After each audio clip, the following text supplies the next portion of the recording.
Voici l'un des commentaires sous ma dernière vidéo, les Français refusent d'investir. Ils ne refusent pas, ils ne peuvent pas. Ce à quoi j'ai répondu, comme dit dans une autre vidéo, 115 € par mois de 18 à 60 ans suffit pour atteindre quasi 1 million. 115 € par mois, c'est accessible à 99% des Français, sauf si tu vis au-dessus de tes moyens. Dans cette vidéo, je vais vous donner 9 dépenses de merde que vous faites, qui vous appauvrissent au lieu de vous enrichir. Et croyez-moi bien, que absolument tous ceux qui regardent actuellement cette vidéo font au moins une de ces dépenses. Vous ne refusez pas d'investir, mais vous ne pouvez pas, eh bien, je m'engage personnellement à les retrouver les 115 € par mois. Numéro 1, vivre au-dessus de ses moyens. Ça peut vous paraître banal, pourtant c'est le plus important et c'est ce qu'absolument tout le monde fait. Si tu gagnes 2000 € par mois, tu ne dois pas vivre comme quelqu'un qui vit 2000 € par mois. Tu dois vivre comme quelqu'un qui gagne 1500 € par mois. Il y en a, ils ont une maladie mentale, ils dépensent tout ce qu'ils gagnent. Je l'avais déjà dit dans une précédente vidéo. Il y en a, ils gagnent 2500 € par mois et comme par hasard, ils vont dépenser 2500 € par mois. Et de par ce fait, ils n'investissent rien. Déjà que mettre des sous sur un livret A, ça pue la merde. Là, ils le font même pas. Ils n'ont rien.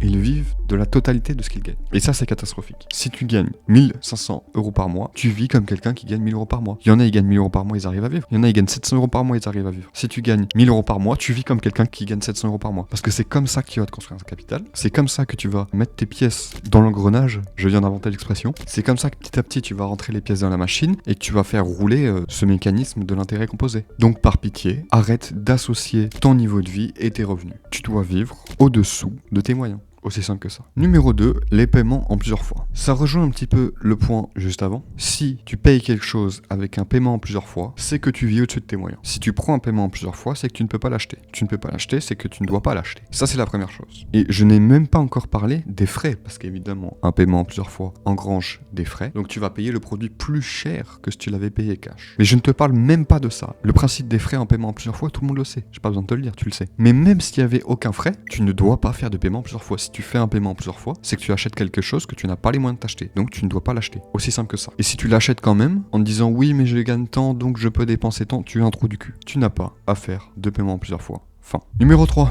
les jeux d'argent. Il y a un truc un peu vicieux, c'est que si je vous parle de jeux d'argent, vous allez me voir les gens sur les casinos en ligne qui font des tours de roulette à coups de crypto. Les jeux d'argent, c'est pas que ça. Quand tu joues au loto, c'est un jeu d'argent que tu dois bannir. Quand tu fais des tickets grattés, c'est un jeu d'argent que tu dois bannir. Les casinos physiques, c'est du jeu d'argent que tu dois bannir. Bien sûr, il y a les casinos virtuels, mais bon, je pense que les gens sont un peu plus prévenus de ce genre de choses. Les paris sportifs également, les gens sont plus prévenus de ce genre de choses. Mais il y a également les jeux télé. Quand tu regardes les 12 coups de midi et que tu as Jean-Luc Reichmann qui te fait appelle le 3692 et répond à la question pour tenter de gagner un demi-million d'euros. C'est la même merde que les casinos. C'est la même merde que le loto. C'est la même merde que les paris sportifs. C'est exactement la même chose. C'est la même merde. Tu dois absolument bannir tout ça. Que ça soit pour l'argent perdu, parce que tu vas payer une petite somme que tu vas évidemment perdre, que ce soit psychologiquement, parce que ça joue sur l'espoir et le fait que le cerveau a du mal à visualiser des probabilités très faibles, c'est-à-dire que ça joue sur ton espoir, sur ta bêtise un peu, parce que entre 0,001% et 0,00001%, ton cerveau ne voit pas la différence. Pour ton cerveau, c'est la même chose, c'est une probabilité très petite. Pourtant, c'est pas du tout pareil. Mais également pour le temps perdu. Tout le temps que tu perds à appeler les 12 coups de midi, tout le temps que tu perds à faire l'aller-retour pour aller acheter ton ticket de loto, tout le temps que tu perds à scroller sur tes casinos en ligne. C'est que du négatif, c'est que de la merde. Je vous mettrai en description de quoi vous aider si jamais vous êtes dans l'engrenage. Et si vous n'êtes pas dans l'engrenage, n'y allez jamais. Numéro 4, acheter pour impressionner les autres. Vous l'avez tous fait. Me dites pas c'est faux, vous l'avez absolument tous fait. Que ce soit acheter des vêtements chers parce qu'ils coûtent cher. Que ce soit flexer en achetant un truc cher parce que vous êtes avec votre groupe de potes. Vous faites genre que vous êtes plâtré et vous vous mettez à acheter des trucs chers. C'est de la merde. Je dis pas forcément que le luxe c'est de la merde. Je dis pas forcément que avoir une Rolex c'est de la merde. Je dis que tu n'achètes pas ça si t'as pas l'étal. En plus les marques de luxe elles sont pas connes. Elles ont compris que c'était les pauvres qui achetaient du luxe. Et vous savez quelle est la plus grosse base de clientèle des vêtements marketés là, des vêtements full logo. Vous connaissez ces vêtements? C'est les faux vêtements de luxe là. Les trucs Gucci où vous avez le logo Gucci 600 fois sur le vêtement. Et ben la plus grosse proportion des gens qui achètent ce type de vêtements, c'est des gens broke. C'est des gens, ils ont pas de tal. Et ils achètent ça pour impressionner. Ça pue la merde. Carrément, t'es riche et t'achètes ça, c'est la honte parce que t'as l'air pauvre. Ne cherchez pas à impressionner les autres avec votre argent si vous n'avez pas d'argent. C'est vouloir faire ressortir de vous quelque chose de faux. Donc c'est complètement stupide finalement. C'est mentir également. Donc ça vous porte préjudice, que ce soit financièrement, mais aussi socialement. C'est de la merde, ça ne sert à rien, ne faites pas ça. Numéro 5, ne pas être abonné à ma chaîne secondaire. Bon ok, celui-là je viens de l'inventer. Effectivement, je viens d'ouvrir une chaîne secondaire qui s'appelle Cashflow Plus. Alors ne cherchez pas à taper Cashflow Plus, je ne serai pas référencé. Vous allez dans la description et voilà, vous vous abonnez. Chaîne secondaire Je fais ce reveal carrément, donc ça vaut le coup d'aller voir. Vidéo beaucoup plus concrète, beaucoup moins travaillée, mais beaucoup plus honnête et authentique. Je viens de sortir une vidéo qui est combien m'a rapporté le airdrop de Moonwall Fitness. Donc un airdrop, c'est une récompense crypto pour ceux qui connaissent pas trop. C'est hyper intéressant, donc voilà. C'est des vidéos beaucoup moins travaillées, beaucoup plus authentiques. Je suis face cam, je vous explique. Donc là, en l'occurrence, je vous explique que j'ai fait X euros avec cet airdrop. Je vous explique comment. Voilà, c'est de la valeur, il n'y a pas de vente, de je sais pas quoi, full gratuit. C'est pour vous parler de choses beaucoup plus concrètes, sans en parler ici parce que ce n'aurait pas sa place. Donc n'hésitez pas, vous avez la vidéo dans la description, vous avez la chaîne dans la description, et puis voilà. Et en plus, comme je fais une vidéo tous les 2 mois, bah au moins vous me verrez plus. Numéro 5, faire des crédits. Alors là, je vais en froisser certains, on va pas être d'accord. Faire un crédit, c'est un peu comme les paiements en plusieurs fois. Si tu dois faire un crédit pour acheter une voiture, c'est que tu n'as pas les moyens d'acheter cette voiture. Donc, tu ne dois pas acheter cette voiture. C'est là où je risque de froisser des gens, parce qu'il y a une vision en France particulière. C'est que l'image de la réussite en France, c'est faire 5 ans d'études, trouver un travail où tu seras très mal payé au début, mais où tu vas gravir les échelons petit à petit et avoir un meilleur salaire. Et là, tu vas faire ton crédit sur 30 ans pour t'acheter une maison. Ça, c'est un peu la vision de la réussite en France. Moi, je suis pas d'accord avec cette vision. Cette vision, elle pue la merde. En tout cas, vous ne pourrez pas nier que si vous faites un crédit, c'est pour accéder à quelque chose dont vous n'avez pas les moyens. C'est un fait. C'est le principe d'un crédit. Un crédit t'appauvrit. Les gens sont cons, hein. Les gens n'ont toujours pas compris qu'un crédit à 3% par an, tu ne payes pas 3% de la somme finale en frais. Mais en réalité, tu payes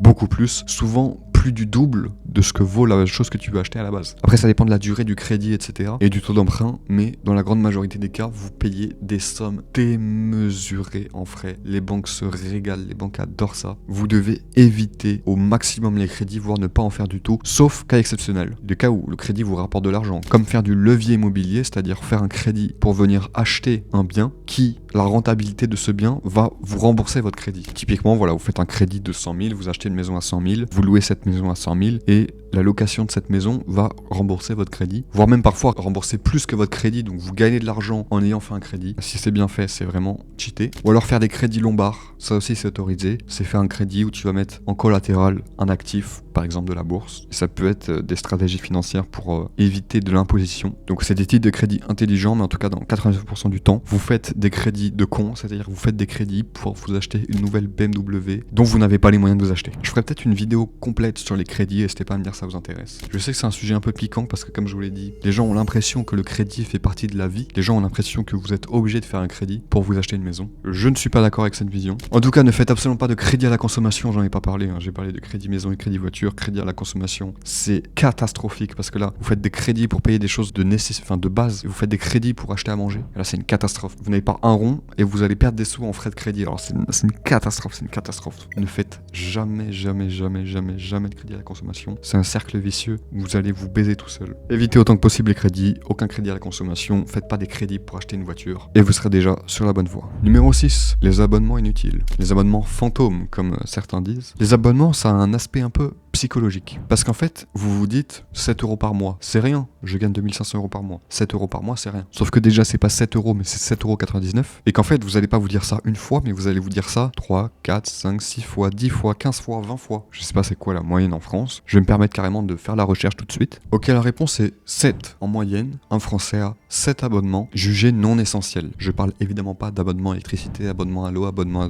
à ton téléphone. Évidemment, c'est des choses de nécessité. On va donc faire le calcul. On va dire 7,99 x 7, ce qui fait 55,93 €. Je vous rappelle que l'objectif c'est d'économiser 115 € par mois. Là c'est 55,93 €. On est quasi à la moitié. Évidemment par abonnement on parle de quoi? On parle des gens qui ont Netflix, qui ont à la fois Amazon Prime, qui ont à la fois Disney+, qui ont à la fois Canal+, qui ont à la fois Spotify, mais Deezer et Apple Music, parce qu'en fait il y avait une pub où c'était gratuit 3 mois, du coup il s'est inscrit. Sauf qu'en fait après il s'est fait prélever, etc., etc. Des gens qui ont des trucs en mode Microsoft 360 alors qu'ils s'en servent même pas. Regardez, vous allez sur votre appli bancaire et vous scrollez et vous regardez tous les trucs que vous êtes prélevés où en fait c'est pas si rentable que ça. On parle même pas d'abonnement fantôme que vous utilisez pas, ça c'est une évidence. Mais on parle même de trucs qui ne sont pas si utiles que ça. Est-ce que t'as vraiment besoin de Disney+? Est-ce qu'au fond de toi, vraiment, si t'as plus Disney+, t'es en mode ah vas-y c'est horrible. Non, on s'en bat les couilles. Et ben voilà, et ben t'économises 7 balles par mois en faisant ça. Et 7 balles par mois, c'est 80 € par an. Et 80 € par an x 10, c'est 800 € par an. Donc toi qui ne fais que dire que tu n'as pas assez d'argent pour vivre en France, que c'est trop dur, qu'il y a trop d'impôts, qu'il y a trop machin, eh bien je viens de te faire économiser 800 balles par an. Donc faites un effort sur ça, penchez Renseignez-vous sur vos abonnements. Puis même, j'en ai pas parlé, mais pour vos abonnements téléphone, n'hésitez pas à comparer. Regardez s'il n'y a pas moins cher. Est-ce que vous avez vraiment besoin de vos 250 Go par mois? Peut-être pas. Regardez combien vous consommez. Ah, vous consommez que 25 Go par mois. Ok, on va peut-être réduire notre abonnement téléphone. Et vous économiserez des dizaines d'euros par mois et des centaines d'euros par an. Numéro 7. Acheter de la merde. Il y a certaines personnes qui ont comme des pulsions d'achat. Il y a des personnes qui, dans les rayons d'un magasin, ils vont passer à côté d'une statuette de merde fabriquée en plastique et ils vont faire « Oh mais ça irait trop bien à cet endroit-là » et ils vont l'acheter. C'est de l'achat compulsif, c'est acheter de la merde. Ou alors les gens qui sont persuadés que c'est intelligent d'acheter en promo. Les gens qui passent devant, j'en sais rien, la même chose, on va utiliser le même exemple, une statue de merde en plastique, en promo à moins 30%. Et là, ils ont l'impression de gagner de l'argent en l'achetant, parce qu'ils vont économiser 4 euros. Que tu achètes en promo, que ça soit même moins 90%, tu dépenses de l'argent, donc tu perds de l'argent. Arrêtez de penser que vous gagnez de l'argent en achetant en promo. Personnellement, j'ai un mode de vie très minimaliste. C'est-à-dire que chez moi, il n'y a rien, c'est assez sobre. Je comprends, il y a des gens, ils aiment bien avoir des décos, des trucs et tout, mais il y a une catégorie beaucoup trop grande de gens qui ont de la merde. Ils ont 20 000 accessoires de cons qu'ils ont utilisés une fois et qui ne servent à rien. Et c'est même pas qu'ils ont et qu'ils s'en servent pas. C'est un roulement en fait. Ils vont continuer d'acheter de la merde en ayant l'impression que ça va leur servir. Alors que pas du tout. Quand j'étais enfant, j'avais de l'argent de poche. Comme beaucoup d'enfants maintenant, je pense. Évidemment, c'était de l'argent de poche que j'avais, mais il fallait que je demande à ma mère si je voulais m'acheter un truc. Ça paraît logique. Et si je voulais m'acheter un truc, par exemple, je voulais m'acheter un Lego qui coûtait 30 euros. Et ben, je demandais à ma mère si je pouvais dépenser mon argent pour acheter ce Lego. Et ma mère, elle me disait toujours qu'elle était d'accord, à la seule condition que j'attende 24 heures avant de l'acheter. C'est-à-dire qu'elle me disait, oui, pas de souci, tu pourras acheter ton Lego, juste tu attends 24 heures, et si demain tu as toujours envie de l'acheter, tu pourras l'acheter. Vous devriez faire ça dans la vie de tous les jours, ceux qui ont ces problèmes de pulsion d'achat. Vous devriez faire exactement la même chose. Vous êtes dans le rayon de ce magasin, vous voyez cette babiole de merde en plastique, vous vous dites que ça irait bien dans votre salle de bain, et ben vous ne l'achetez pas. Vous vous autorisez psychologiquement à l'acheter, mais que dans 24 heures. Donc vous vous dites, ok, je m'autorise à l'acheter que si dans 24 heures j'ai encore envie d'acheter. Et vous allez voir que 24 heures après, vous n'allez plus avoir envie de l'acheter, parce que c'était éclaté en fait comme idée. Et l'envie va vous être passée. Mettez en place ça, et vous verrez que ça va grandement vous aider. Numéro 8, ne pas savoir combien tu dépenses. Il y a beaucoup de gens qui ne prêtent pas attention à l'argent. Ça va rejoindre le point juste après, vous allez voir. Mais il y a des gens qui ne savent pas combien ils dépensent par mois. Je trouve ça fou de ne pas savoir combien tu dépenses par mois. Si tu es très riche, peut-être que tu t'en bats les couilles, c'est compréhensible. Il faut savoir que même les gens très riches sont matrixés par l'argent, donc veulent toujours optimiser, donc savent en réalité combien ils dépensent par mois. En tout cas, si tu es sur cette vidéo, tu n'es pas riche, donc tu fermes ta gueule. Vous savez, sur cette chaîne, je fais ce qu'on appelle des react. Combien d'argent as-tu sur ton compte en banque? Voilà, c'est un truc que je fais, que j'ai fait plusieurs fois. C'est-à-dire que je réacte à des micro-trottoirs où une personne va interviewer des gens dans la rue pour savoir combien ils ont d'argent, combien ils ont de patrimoine. Il y a des gens qui ne savent même pas combien ils ont sur leur compte en banque. Ça rejoint un peu cette chose. Et en fait, il y a des gens qui ne sont pas intéressés par l'argent. L'argent est partout. L'argent est dans le travail, l'argent est dans la dépense, l'argent est dans ta maison, dans le loisir. L'argent est partout. Il y a des gens qui ne s'intéressent pas à l'argent. Ça, c'est problématique. Si je te pose là maintenant la question, combien tu dépenses par mois pour vivre? Es-tu en capacité de me répondre? Je dépense en moyenne X euros par mois. Une fourchette, évidemment, je te demande pas de me répondre à l'euro près. Mais si tu n'es pas en capacité de me dire, oui, moi je dépense environ 1300 euros par mois pour vivre, si tu n'es pas en capacité de me répondre, ce n'est pas normal. Je ne te demande pas de faire tes comptes, de traquer absolument toutes tes dépenses au centime près. Tu dois au moins savoir, ok, par mois je dépense environ X euros en essence, par mois je dépense environ X euros en loisirs. Comment veux-tu avoir une bonne relation à l'argent si tu ne sais même pas qu'est-ce que tu en fais? Bref, je ne vous demande pas de tout traquer, je vous demande au moins de savoir combien vous dépensez par mois. Numéro 9, ça rejoint un peu le point précédent, c'est les gens qui ont peur de l'argent. Il y a des gens, ils s'en foutent de l'argent, il y a des gens, ça ne les intéresse pas l'argent. Il y a des gens, c'est pareil tout en étant l'inverse, ils ont peur de l'argent. Des gens pour qui l'argent est une source d'angoisse. Donc ils ne veulent pas savoir combien ils dépensent, ils ne veulent pas savoir combien ils ont